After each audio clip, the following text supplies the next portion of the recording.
टुवेल्भमा हेर्नुहोस् prove that प्रमाणित गर्नुहोस् tan 25 plus tan 75 plus tan 80 equals to tan 25 into tan 75 into tan 80। अब यसमा हेरौँ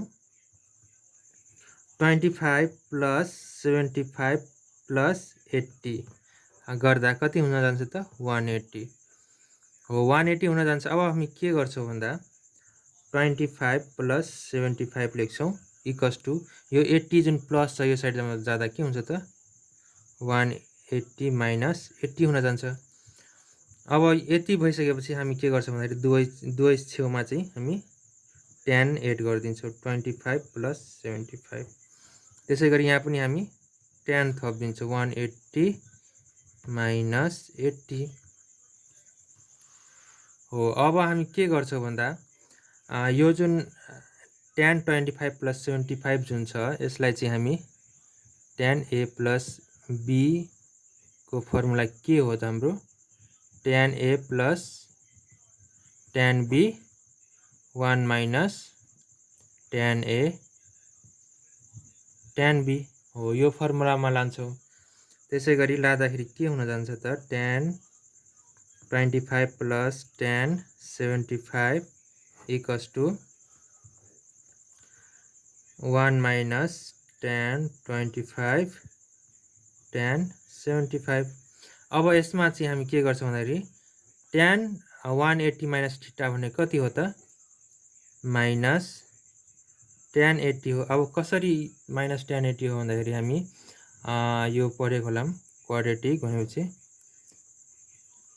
के हुन्छ त यहाँ c हुन्छ a हुन्छ s t भनेपछि यहाँ चाहिँ के पर्छ त tan 90 minus theta 360 plus theta पर्छ यहाँ चाहिँ के पर्छ त 180 माइनस थीटा र 90 प्लस थीटा पर्छ भनेपछि यो चाहिँ कुन क्वाड्रेन्टमा पर्ने भयो त सेकेन्डमा के हुन्छ त साइन मात्रै पोजिटिभ हुन्छ साइन र कसेक पोजिटिभ हुन्छ भने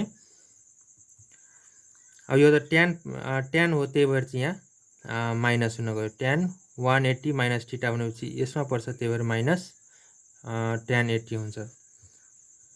त्यसै गरी अब हामी के गर्छौँ भन्दाखेरि क्रस मल्टिप्लिकेसन गर्छौँ। क्रस मल्टिप्लिकेसन गर्दाखेरि tan 25 plus tan 75 equals to minus tan 80 लाई हामी 1 माइनस tan 25 tan 75 लेख्छौँ। त्यसै गरी tan 25 plus tan 75 equals to multiply गर्दाखेरि माइनस tan 80 हुने भयो इन्टु 1 सँग। त्यसै गरी माइनस माइनस प्लस हुने plus tan 25 into tan 75 into tan 80।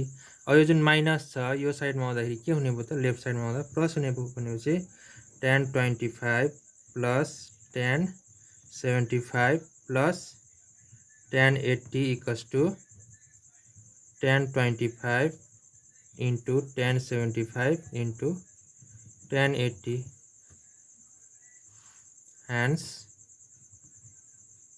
hence के हुने हो त प्रुभ।